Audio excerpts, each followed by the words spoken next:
Good afternoon, everybody. My topic is apparently quite different from my the last two presentations.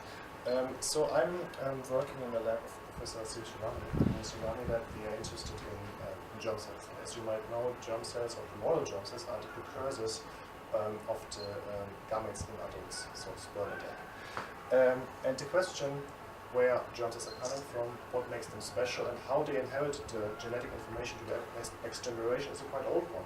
So actually, for the last probably 150 years, people try to study germ cells. And one example is shown here. This picture was taken before the First World War, where a researcher tried to track the migration of primordial germ cells through the developing embryo, human embryo, just by light microscopy. And through such studies, thanks to such studies and accumulating knowledge about germ cells, we know quite a bit of it, of them today. So what you see here is the life cycle from a perspective of a human germ cell. So of course the life cycle starts with zygote, so fertilized egg. And the fertilized egg migrates through the oviduct into the uterus. And there the plants in the uterus wall, and at this point of development it looks like that. It's basically a sphere-like structure consisting of 3 cell layers, and one of the cell layers, namely this one here, will form all the cells and all the tissues of the embryo. What happens next? We not really know, since we don't get embryos of these stages from the clinic or from biopsies. This stage in between are unknown. The next stage we can analyze is basically the week 4 embryo, where we already see the arisal of human primordial germ cells. So these cells are basically located close to the hindgut, and what they are doing, they are migrating extensively through the embryo. And during this migration, they also mature. And the final destination of those cells is to develop a gonad. It's called gynogen at this point.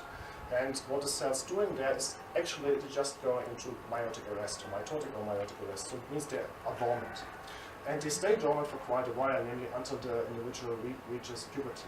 And in response to the sexual hormones, the cells then start undergo gametogenesis and basically develop into a functional sperm and egg to restart the cycle again. So the whole cycle is controlled by various cell types and of course by the primordial germ cells itself, and that's why it can go dramatically wrong. And this is manifesting in 2 diseases, namely infertility and germ cell cancer. Germ cell cancer can arise if in the developing gonad the maturation of germ cells is impaired, so they stay immature. Once then the sexual hormones are secreted, those cells have a very high likelihood to develop germ cell cancer. If the perturbation of germ cells happens very early in development, most of the germ cells in the developing gonad are affected, and then you face infertility.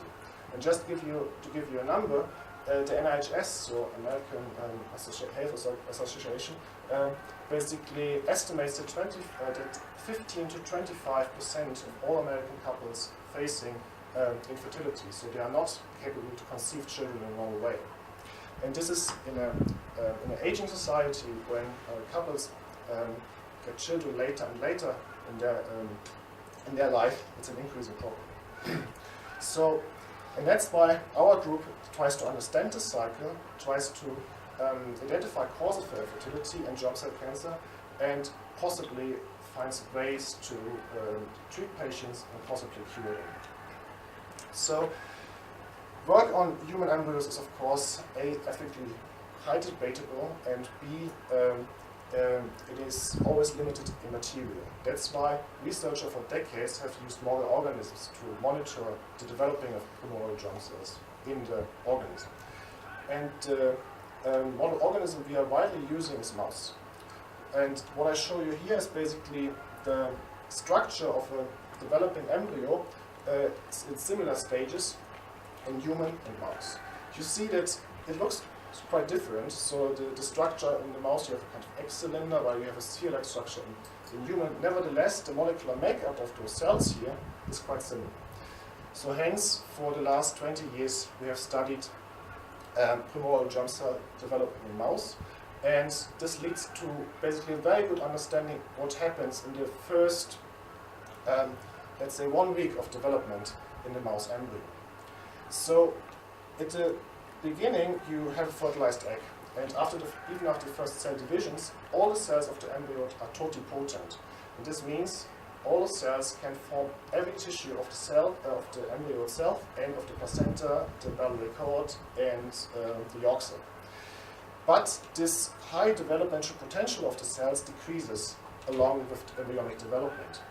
Once the embryo embeds in the uterus wall, the cells are only pluripotent. It means they have lost the potential to contribute to placenta, to yolk sac, and to a biliary cord, but still can form all tissues of the embryo. And then, at around 6 days after fertilization, a very important event happens, which is called gastrulation. That means the 3 germ layers are defined: endoderm, ectoderm, and mesoderm. And in this lineage commitment, the cells basically lose the potential to contribute to the other lineage, like an endoderm cells loses the competency to contribute to the ectoderm. And at this very time, we see the first arisal of primordial germ cell. And interestingly, the primordial germ cell do something very different to all other somatic cells. They increase their development potential, and are actually, the molecular makeup of those cells is very similar to those you find in the very early embryo. So, how to limit the development potential of a cell? You have to imagine that the DNA, which is the inherited information in our nucleus, of course, is tightly packed in the nucleus. And the package is achieved by so-called histones. These are proteins that just wrap the DNA around them. And aside from this wrapping, the histones have a very important function. They carry signals. So, for example, this red signals means that this area of DNA should not be expressed at this time.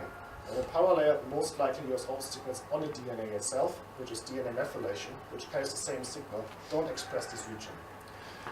Opposite, of course, you have activating signals, which are here shown in green. And they basically strongly promote that this region is transcribed, and you make probably protein out of this. The interesting part is in the middle, which is basically largely found in this pluripotent state in the early embryo.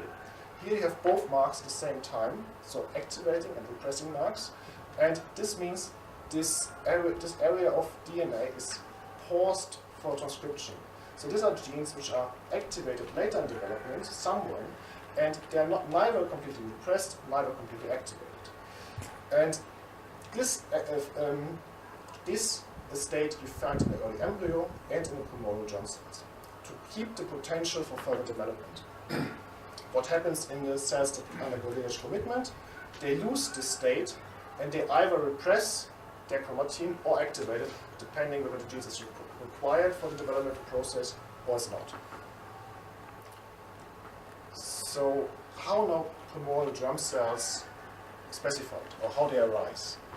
And you have to imagine that in the early embryo is like in a tennis match. So, for example, these cells here, is actually the embryo, and this will be all the tissues of the embryo will be formed from these cells. And these cells express a certain signal, a signaling molecule. The signaling molecule is received by another tissue, which is called ectoderm here, and this will form the placenta. However, this tissue already underwent lineage commitment, so it can respond to the signal only in a certain way by, for example, secreting another signaling molecule like BMP. An adjacent tissue, namely this cell layer here, is the external endoderm, and this also had underwent lineage commitment. So it can't respond in the same way as this tissue up here, so that's why this tissue starts to secrete another signaling molecule. And what you generate is basically a morphogenetic gradient, which is overlapping. And where this gradient is overlapping, the primordial germ cells are specified. And that's a very common way in biology how you pattern embryo. So now we know the signals that induce primordial germ cell specification, namely the two secreted signaling molecules BMP and Wind. But how do cells respond to that? And the response of the cells that will become primordial germ cells is they activate a lot of transcription factors that drive later on the expression of genes that are required for primordial germ cell specification. And one of these very important transcription factors shown here, you see this is just a graph where the primordial germ cell will arise. And here's just a visualization of the transcription factor. It's exactly on the point where the primordial germ cells will be forming later on. And there are a couple of those, and they were identified essentially by mutagenesis studies. So basically, if you deplete any of these transcription factors, the mice are infertile, and they lose all their germ cells. And the interesting part of these transcription factors, which bind to DNA, they can modulate gene expression either positively or negatively, depending on which gene they're binding. Which was quite confusing because we, for a long time, didn't understand how this is functioning. However, it is becoming clear that this depiction of transcription factor function is quite simple, and much too simple to describe nature. Actually, what happens in nature is probably something similar like this.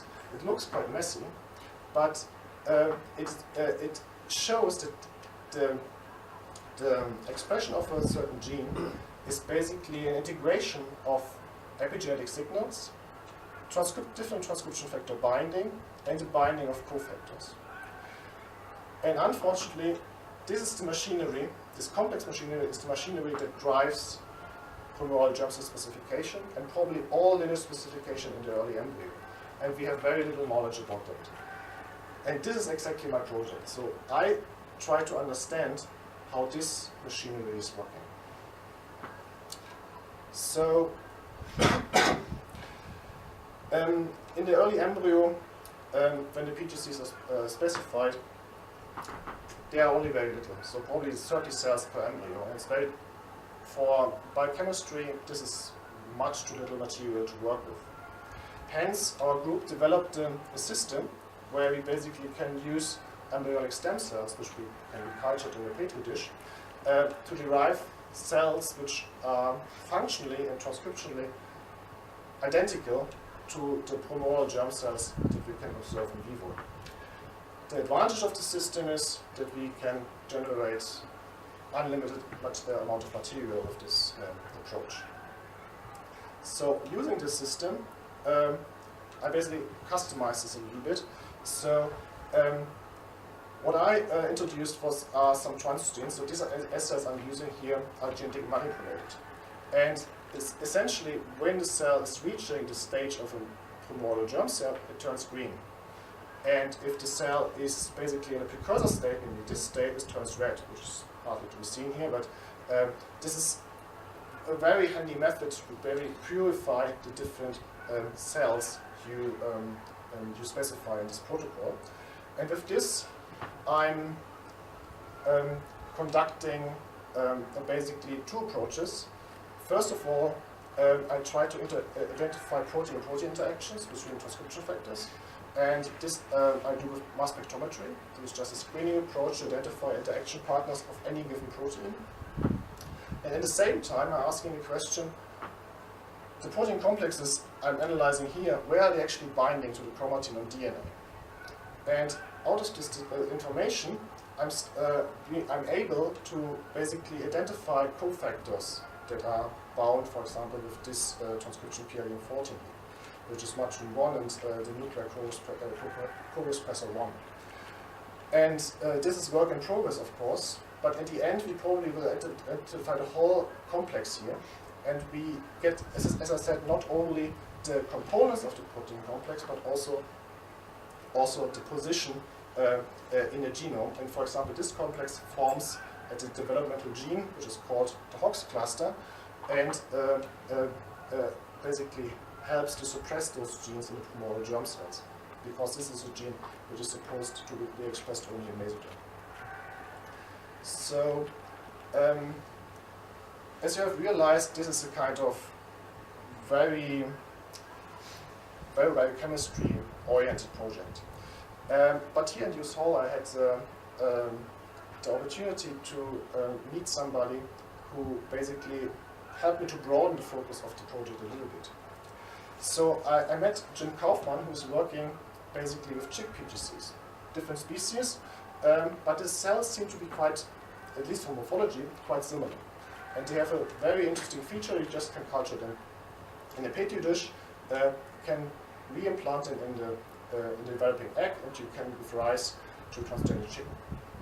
So this caught my interest, and I basically started to do research whether the factors I know that play a role in mouse, namely VMP signaling, Wnt signaling as inductive signals, and the transcription factors, I show only two here, whether those molecular players are conserved in chicken, and they are.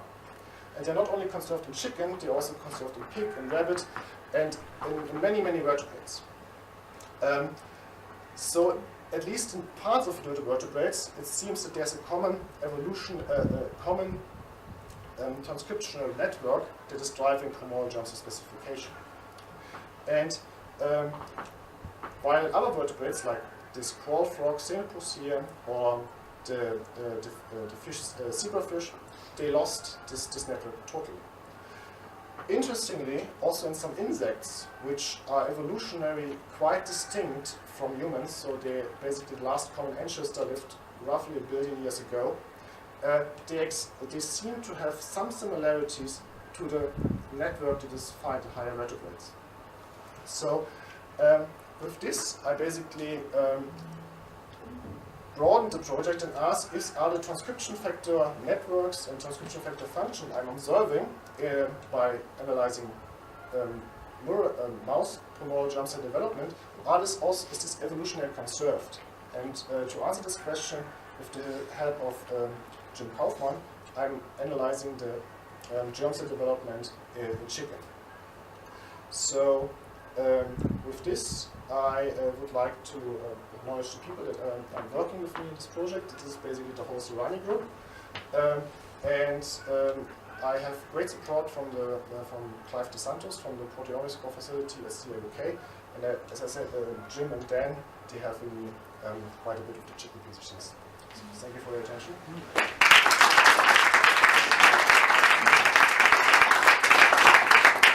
I think we have time for one burning question. Anyone? Exactly. Hi, Wolfram. That was really good. Would you consider using an intermediate species between chicken and Well, the problem is always the amount of material we're analyzing. I mean, I would love to go for pigs or for rabbits. The issue is only that we have only very few cells in the systems to generate with the individual protocols. That's why I think I will largely focus on chicken, just because the chicken and the mouse, because just the amount of cells I can generate is enough for mass spectrometry. Cool. On that note, let's thank all our speakers.